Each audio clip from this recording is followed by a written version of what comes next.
trouve ça intéressant de montrer, en fait, de lever le voile sur ce qui se produit comme contenu à saveur très idéologique sur les campus universitaires. Donc, il y a un biais très, très, très, très, très à gauche qui est de plus en plus visible et ça amène même à... Vous avez été à même de le voir vous-même dans le podcast sur la pétromasculinité. Ça devient à un moment donné littéralement de la foutaise. Là. Et malheureusement, elle n'est pas un cas isolé, cette dame-là. Même que, je vous dirais que ce n'est même plus strictement quelque chose d'occidental. Donc ça, c'est peut-être un travers qu'on a ou un défaut qu'on a de penser que il y a juste finalement les Occidentaux, un peu comme des Romains vers la fin de l'Empire. On sait plus trop c'est quoi nos repères, donc on se focalise sur notre sexualité, etc. Là. Mais ce que d'aucuns appellent le wokisme ou d'autres le wokaroni, ou je ne sais pas comment on pourrait appeler ça, la gauche la gauche de la déconstruction, le postmodernisme. Donnez le nom, les étiquettes m'intéressent peu, honnêtement. Mais donnez le nom que vous voulez à tout ça, mais ça existe partout dans le monde. Et j'en veux pour preuve l'article d'aujourd'hui qui s'appelle « Décrypter l'hétéronormativité omniprésente en Afrique subsaharienne ». Opportunité d'embrasser la multiplicité des sexualités. Et c'est l'œuvre de deux co-auteurs, une dame qui s'appelle Anel Etembu et un monsieur qui s'appelle Pollen. Donc, écoutez, c'est un nom original, Pollen Mise ou Keys, je ne sais pas exactement comment ça se prononce. Donc, monsieur Pollen, lui, il est à l'université de KwaZulu-Natal. Il se serait en Afrique du Sud.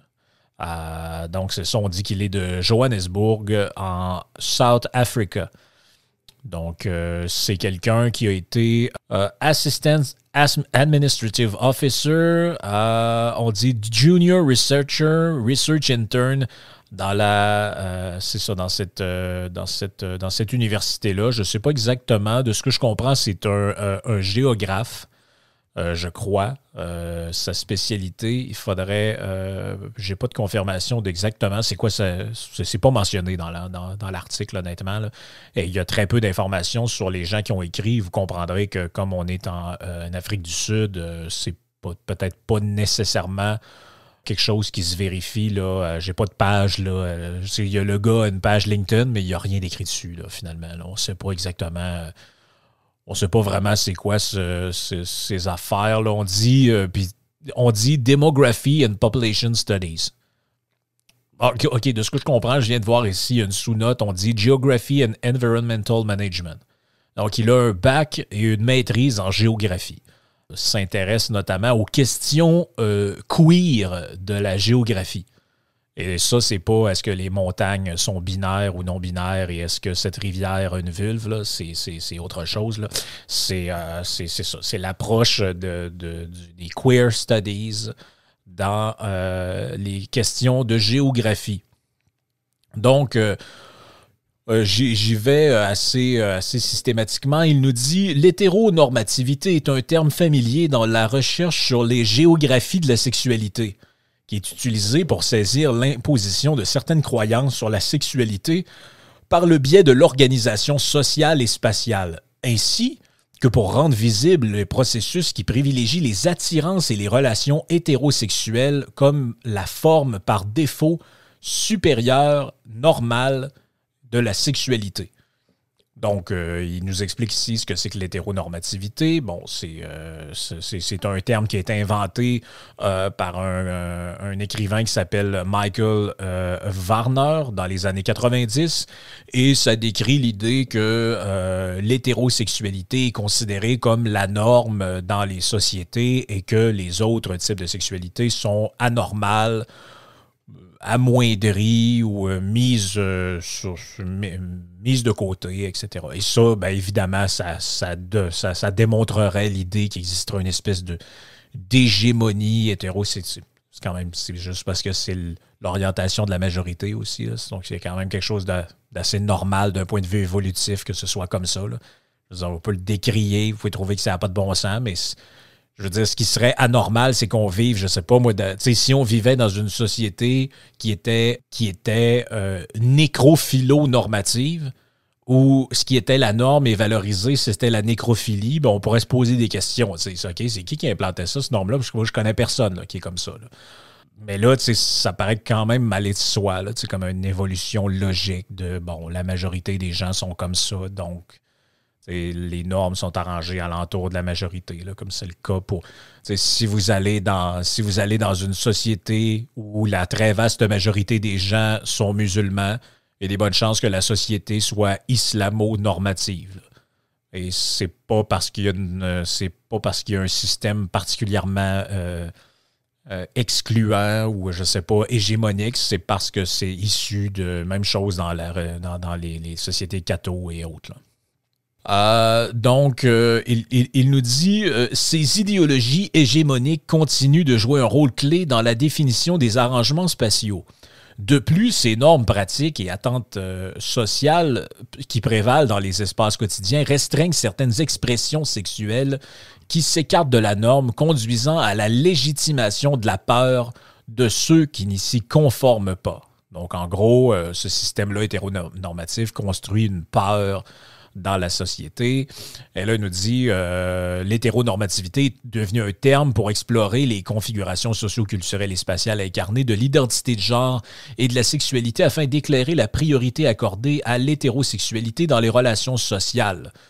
Et là, il cite deux géographes. Ils disent Brown et McCartan affirment que les géographes intéressés par la sexualité ont prêté attention à la manière dont les sexualités sont élaborées et articulées dans différents lieux, suggérant comment l'hétéronormativité est souvent résistée, recréée et imposée. Elle a été introduite dans le domaine de la géographie par les féministes et les géographes de la sexualité. Normalement, tu te dis un corps humain, c'est assez vite faire le tour. Là, je pensais pas avoir besoin d'un géographe, mais non, c'est pas à ça qu'ils pensent, eux autres. Là. C'est pas pour cartographier vos corps, c'est vraiment pour amener l'aspect sexuel dans l'analyse du territoire. Donc, on interroge ainsi la manière dont les espaces publics sont devenus hétéronormatifs lorsque les normes sociales et culturelles se sont constituées par des actes hétérosexuels répétés tels que se tenir la main et s'embrasser hétérosexuellement. Donc, apparemment, ça, ce serait comme constitutif d'un genre d'hétéro-patriarcat ou bref, c'est un peu ce qu'on comprend. Et on dit, bien qu'il existe un important corpus de travaux sur les sexualités homosexuelles par des géographes et des spécialistes des sciences sociales avant l'adoption de l'hétéronormativité, les géographes de la sexualité ont utilisé ce concept pour explorer les relations sexualisées complexes entre l'espace et les corps. Et presque, t'as l'impression qu'il y a un genre de gourou qui va arriver, il va dire, il y a un petit miroir, vous pouvez regarder dedans, vous allez voir, en tout cas. L'exploration des identités sexuelles qui ne relèvent pas de l'hétérosexualité a confirmé l'importance de comprendre l'éventail des désirs et des corps qui sont considérés comme normaux et cohérents alors que d'autres ne le sont pas. De plus, le développement de cette littérature dans le domaine des géographies de la sexualité a donné une plus grande reconnaissance et représentation de la multiplicité des sexualités et de la nature fluide et contextuelle des identités de genre. Donc, en gros, l'hétéronormativité, c'est un système hégémonique qui s'est imposé dans divers lieux et la conséquence ou le but de tout ça, ça a été d'empêcher de reconnaître que le genre était fluide. À tous ceux qui ne se pensent pas fluides, en réalité, vous l'êtes. Et qui aurait pu croire, lorsqu'on suivait notre cours de géographie à la petite école, que la géographie pourrait être un prétexte pour parler à ce point de sexualité. Pas moi, en tout cas. Les recherches sur la sexualité dans les pays du Sud ont mis en lumière les façons dont les sexualités sont articulées et les nombreux défis auxquels sont confrontées les personnes queer. En raison de la discrimination, et là, il y a 52 références, Brown 2010, Elder 98, bon, etc., une grande partie des travaux visant à repenser la vie queer dans les pays du Sud. Repenser la vie queer dans les pays du Sud sans répondre aux expériences des pays du Nord se sont concentrés spécifiquement sur l'Afrique subsaharienne. Dans l'Afrique subsaharienne, une partie du monde où les préjugés, la discrimination et la violence à l'encontre des personnes queer sont perçus comme particulièrement graves. Les réalités quotidiennes des personnes queer sont fortement influencées par les discours homophobes populaires d'hétéronormativité qui influencent les normes largement partagées de masculinité et de féminité. Et là, on est rendu dans le masculinisme subsaharien. Et là, c'est ça. L'auteur semble préoccupé par la manière dont la féminité et la masculinité sont représentées dans l'Afrique subsaharienne, qui exprimerait de la négativité à l'égard des orientations sexuelles marginales. C'est ça. Et on nous dit qu'il y a 11 pays, en fait c'est un petit peu plus loin dans l'article, il dit qu'il y a 11 pays qui continuent de résister et à nier la présence de l'homophobie parrainée par l'État dans les politiques contemporaines. Et on dit qu'en Afrique subsaharienne particulièrement, l'hétéronormativité a été institutionnalisée sous forme de normes et de lois, et donc, c'est ça, les gens de diverses orientations, ils sont soumis à leur grand détriment. Et là, on nous dit, cependant, la littérature montre que pour certaines personnes queer en Afrique subsaharienne, un foyer peut être très inconfortable et aliénant car il est façonné par des hypothèses d'hétéronormativité présentes dans leurs relations sociales avec leurs parents, leurs frères, leurs sœurs et leurs personnes autour de la maison. Les rôles de genre et les relations sexuelles des normes hétérosexuelles masculins et des femmes féminines non naturalisées. Des femmes féminines non naturalisées. OK, là, j'avoue que j'ai comme... Ce bout-là, je le comprends pas. Là. Les relations sexuelles entre individus LGBTQI+, sont considérées comme anormales et des formes déviantes d'expression sexuelle, selon Robinson. De même, les espaces publics sont perçus comme des lieux censés être accessibles de manière égale à tous, indépendamment de la race, de l'identité de genre et de l'orientation sexuelle. Cependant, les identités sexuelles non normatives connaissent souvent des inégalités importantes lorsqu'elles naviguent dans l'espace public en raison de normes d'hétérosexualité largement diffusées qui légitiment l'homophobie et constituent une menace pour les expressions queer. OK. Et là, on nous dit, ils sont tous surpris de ça, là, apparemment que les défilés de la fierté LGBTQI sont pas très bien reçus dans l'Afrique subsaharienne. Mais c'est drôle pareil que le même genre d'auteur, ce genre d'auteur-là, en général, va défendre le fait que ces pays-là de l'Afrique subsaharienne ne doivent pas succomber à l'influence de l'Occident et que l'impérialisme anglo-saxon est venu dénaturer, détruire le filet social de ces sociétés organiques-là et dans certains cas même de la société primitive où on vivait selon nos propres normes, selon nos propres manières de faire et que, dans le fond, la colonisation européenne ou même l'importation de la culture anglo-américaine via les médias modernes, la culture, tout ça, c'est venu détruire ces sociétés-là. Et après, on se dit, mais c'est incroyable que les pays de l'Afrique subsaharienne, en fait, sont pas ouverts aux défilés LGBTQI. Et là-bas, il y aurait comme une genre d'homophobie institutionnalisée. Ouais, mais c'est parce que c'est des reliquats et ça fait partie des sociétés traditionnelles. Les sociétés traditionnelles que, de notre part, vous défendez comme rempart contre l'hégémonie américaine ou européenne, tout ça, par toute la mouvance de la décolonisation. Ouais, mais c'est toute l'histoire du LGBT, ça fait partie de ça, là. Donc, s'il n'y a pas l'Occident avec un grand O, il n'y a pas de truc LGBT. Ça n'existe pas, là. C'est des trucs littéralement occidentaux. Je dis pas qu'il n'y a pas de gens gays ou trans dans les pays d'Afrique, c'est pas ça mon point. Ce que je dis, c'est que le discours alentour de ça, les marches, l'arc-en-ciel, tout ça, c'est strictement une mouvance occidentale. Et ça se répand ailleurs par colonialisme intellectuel, d'une certaine manière, par impérialisme culturo-artistique. C'est aussi simple que ça, là. Donc, je continue un peu plus loin. Là, on nous dit, on nous fait un grand exposé sur la théorie queer là, qui serait à la base de ces recherches-là en géographie. Juste ça, ça devrait nous faire rire. Là. La théorie queer de la sexualité en géographie. Là.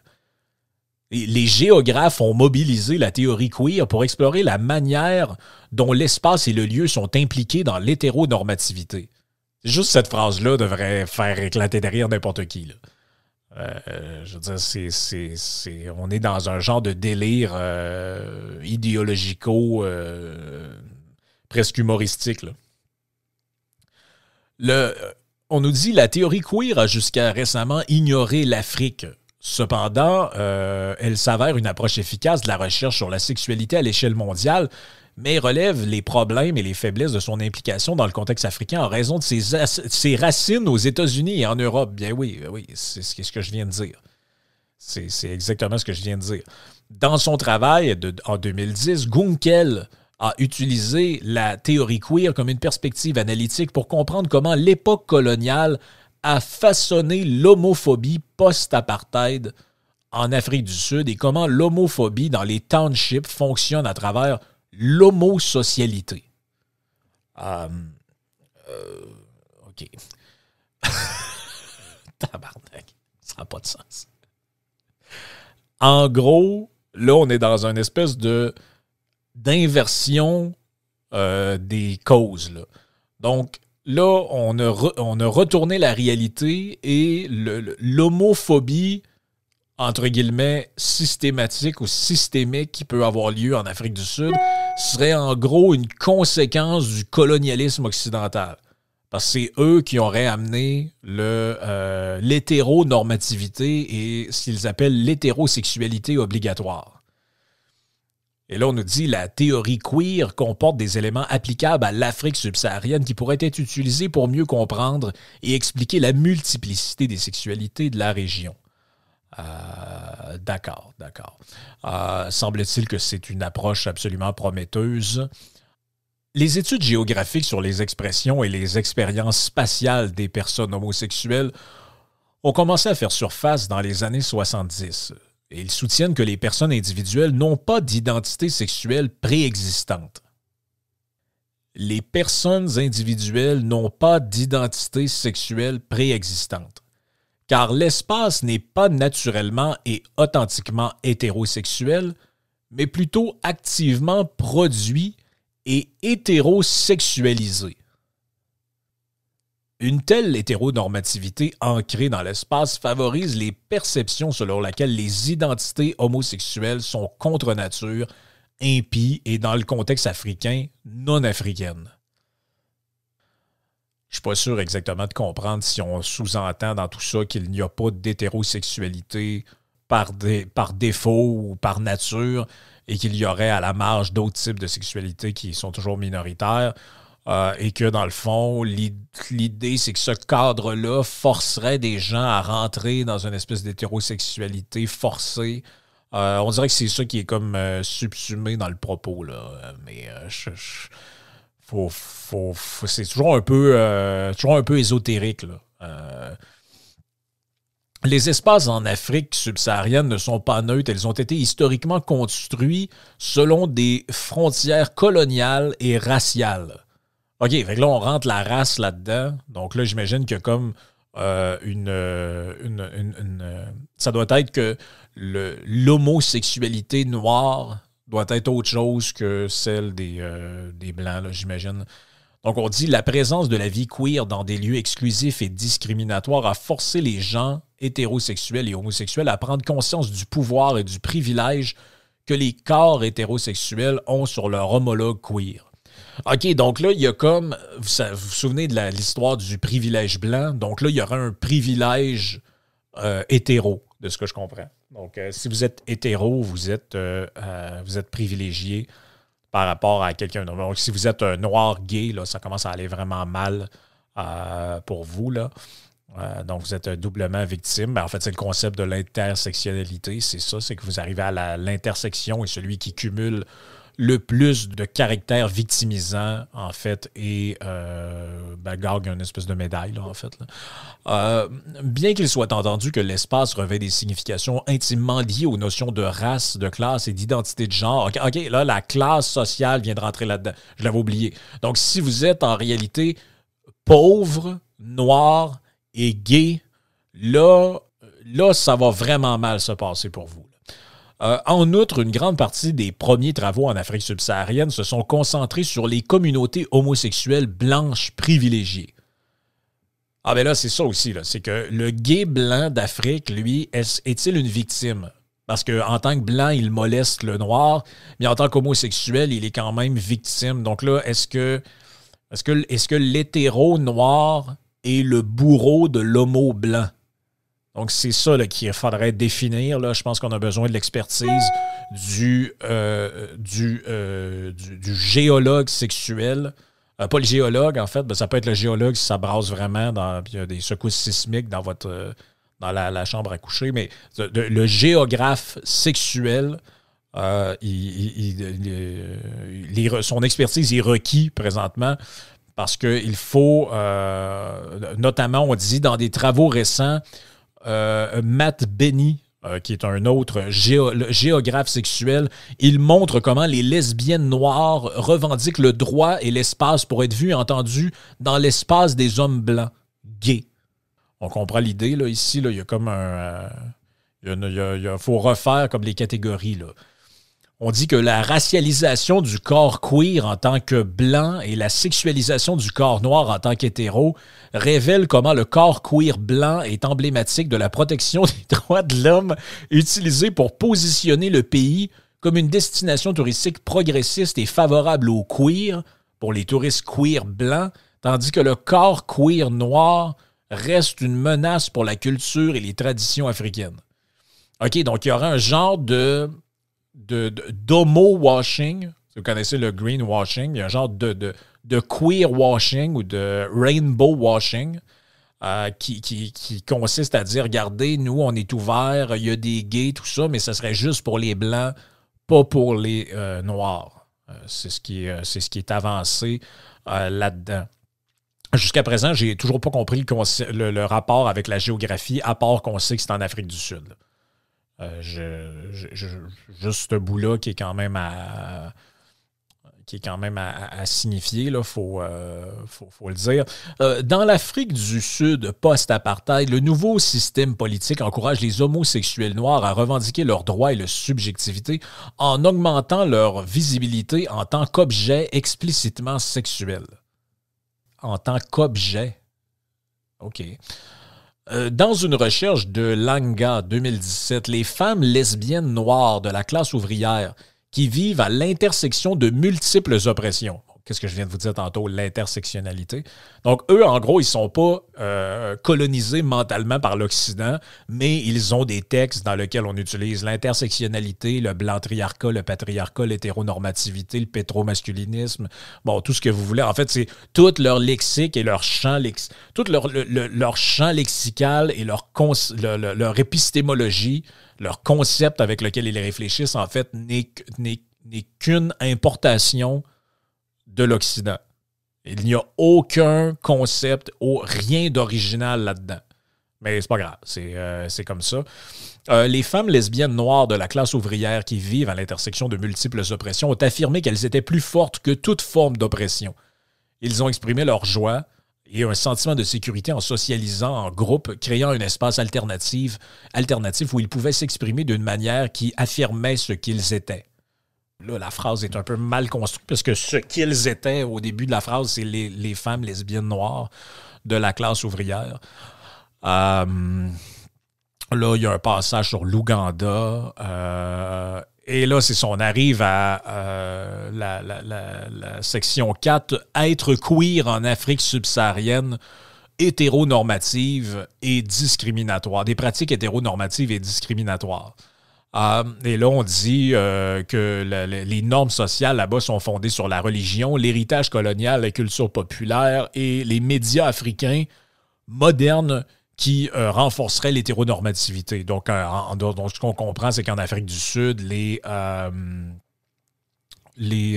médias sont homophobes. D'accord. On nous dit, cet argument soutient que l'homosexualité n'est pas africaine et qu'elle serait un produit, en gros, d'importation. Plusieurs pays subsahariens, dont le Nigeria, l'Ouganda, le Soudan du Sud, la Mauritanie, ont légiféré contre les identités homosexuelles. Ben oui, mais c'est ce qu'on dit depuis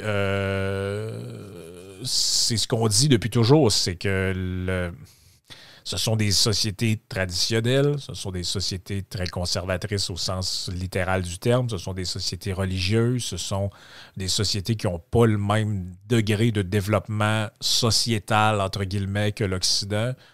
Et lorsqu'on a essayé d'occidentaliser ces endroits-là, les gens ont dénoncé le colonialisme. Oui, mais contrairement à ce qui est prétendu dans ce truc-là, c'est pas le colonialisme qui a apporté l'homophobie dans ces pays-là. C'était déjà très présent. C'est juste qu'on cachait cette réalité-là. C'est un mythe, ils le disent dans le texte. En fait, c'est un mythe selon lequel l'homosexualité n'existe pas en Afrique. Dans la culture, dans la réalité noire.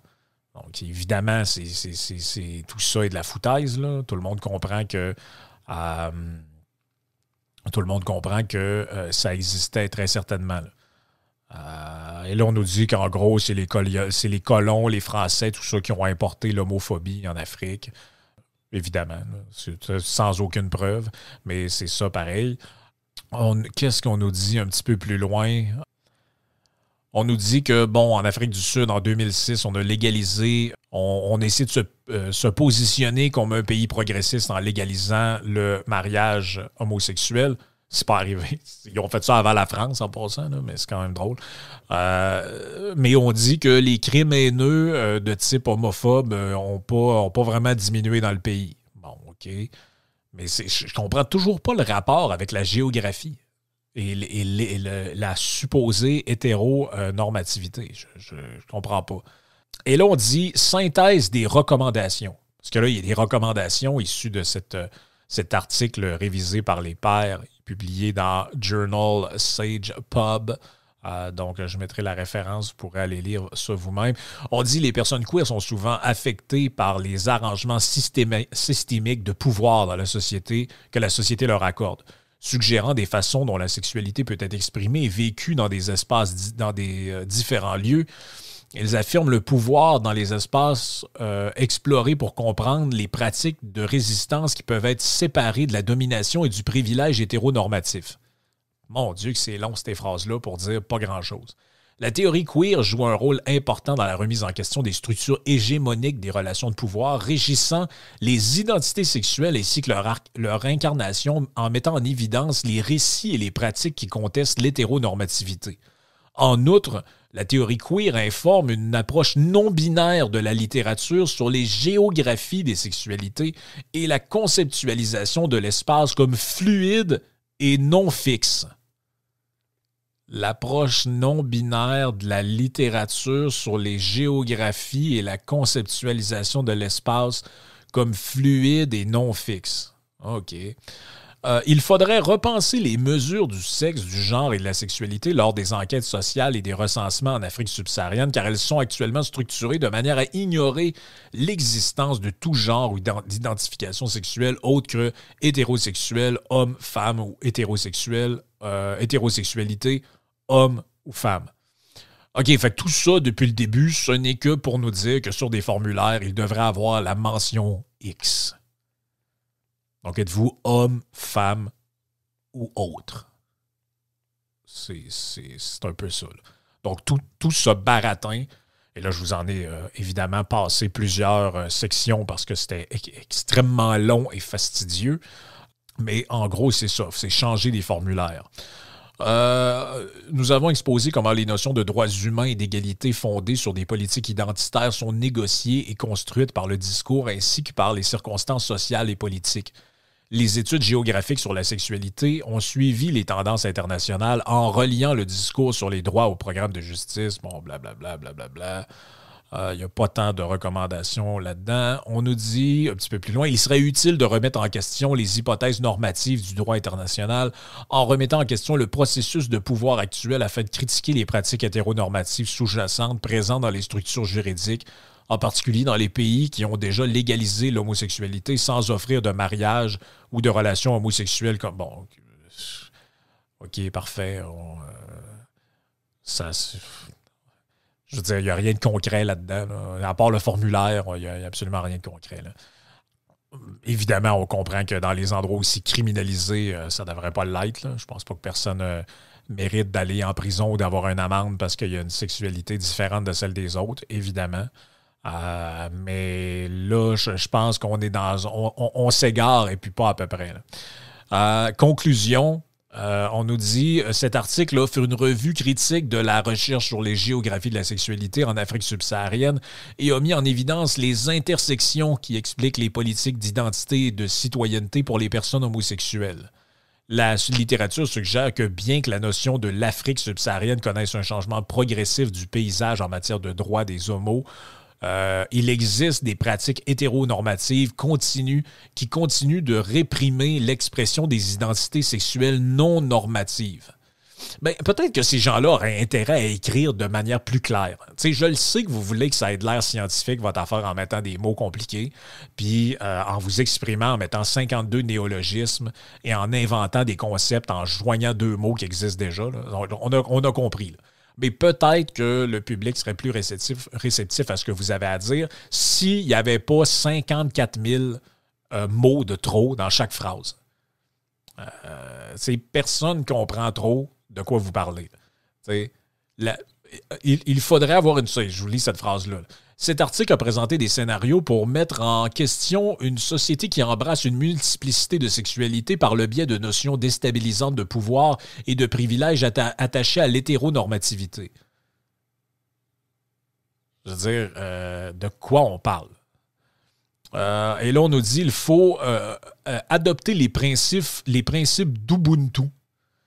La destruction du langage genré, bon, évidemment, donc les yels puis toutes ces affaires-là, est sexualisée à la maison et dans l'éducation des enfants.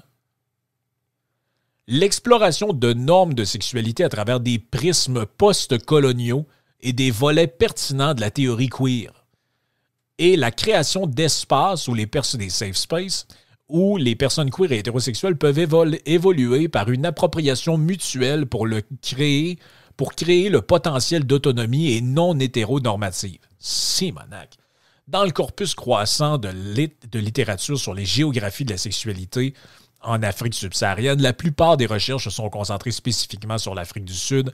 Par conséquent, il est nécessaire de mener des études détaillées dans d'autres pays de la région pour localiser, et expliquer les incidents d'hétéronormativité et d'homonormativité dans une perspective géographique. Fin du texte. Oui, c'est vraiment nécessaire qu'on ait le même genre d'études dans tout le reste de l'Afrique. Ça m'intéresse vraiment. Donc, c'est ça. C'était le texte Décrypter l'hétéronormativité omniprésente en Afrique subsaharienne.